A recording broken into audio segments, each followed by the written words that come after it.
and Tatsumaki, the fearless, ferocious Esper from One Punch Man. In a world filled with monsters and villains which threaten the survival of humanity on a daily basis, it's a stroke of luck that mankind has its fair share of saviors in the form of superheroes. And some of these heroes are so powerful they can crush all the baddies without even laying a finger on them. These are Espers, superhumans who possess powerful psychic abilities. And one of them is a girl named Tatsumaki. What the? Is that real? Why did she have cinnamon rolls stuck on her face? Well, let's just say one is more well known for his excellent storytelling than, say, his art. Regardless, Tatsumaki's psychic abilities were extraordinary, even at a young age. So much so, she was taken from her family to be detained and studied at a research facility. She was 7 years old. So, not the best childhood, obviously. Lucky for her, she got out thanks to a surprise rescue by the hero called Blast. Who blasts things, I guess? No one really knows. Either way, Blast's rescue changed Tatsumaki's life forever, and he left her with one very important lesson. When the time comes, don't expect someone to save you.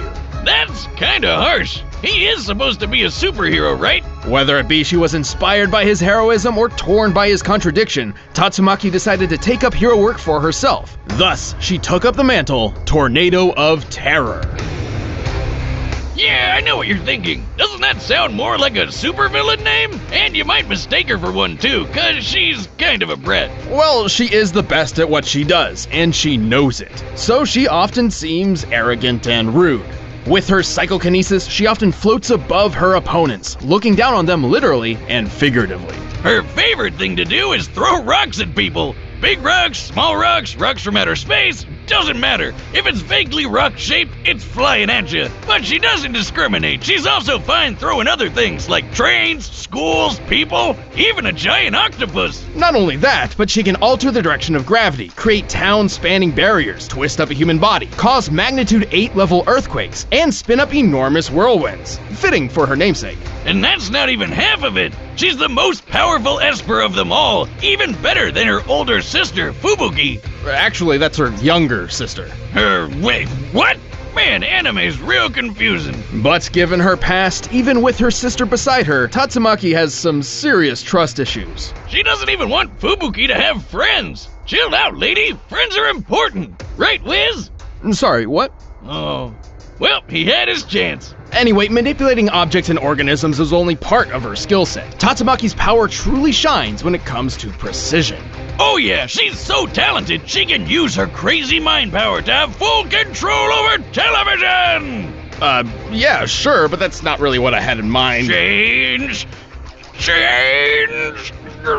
Well, Tatsumaki has some level of control over a person's chi, or as it's known in traditional Chinese culture, vital life force. If she can overpower her opponent, she can use their own chi to disable or even kill them.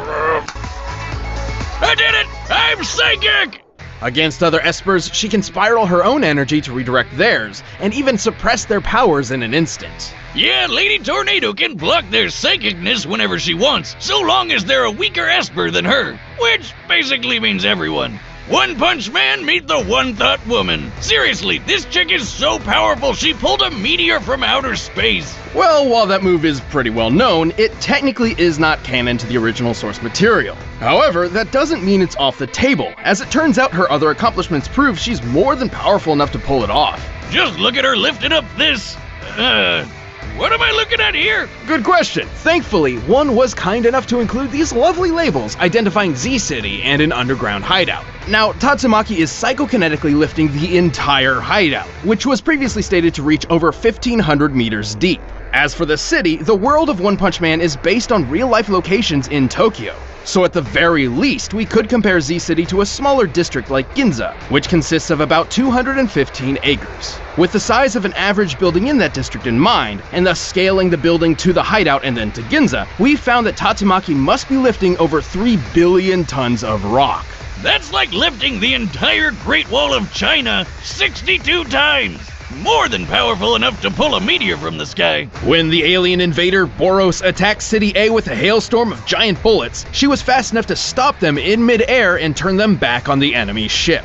Scaling these bullets to the height of a human and gauging by the amount of damage they could cause, the bullets must have been moving 1,800 times faster than sound. She's tough enough to survive an attack that's 300 times the Earth's gravity, which probably explains why she could push through crazy G-forces while flying and fighting against the One-Punch Man himself, Saitama. By looking at the distance they flew in such a short time frame, they were likely moving more than 36 times the speed of sound. Which is awesome, but she still didn't win the fight. It was actually a rather humbling experience for her, finally realizing that perhaps she isn't the most powerful person alive. I mean, all espers have limits, including Tatsumaki. Their psychic power drains them of energy, so they can get worn out to a point where they can't do their psycho magic for a while. Also, she generally has to focus exclusively on either offense or defense. So when she's on the attack, her guard is lowered, something a skilled enough opponent can certainly take advantage of. Also, should an esper like Tatsumaki suffer a serious head injury, their powers become more difficult to use. So maybe she's not quite the unstoppable goddess she thought she was. And after getting that memo, she finally loosened up a bit. She even let her sis hang out with her friends instead of throwing them into a wall or something. Aww. Yet, at the end of the day, the idea that anyone could even hope to match the Tornado of Terror's pure psychic power seems laughable. You disgust me. Get lost. What's with the attitude from this lost child?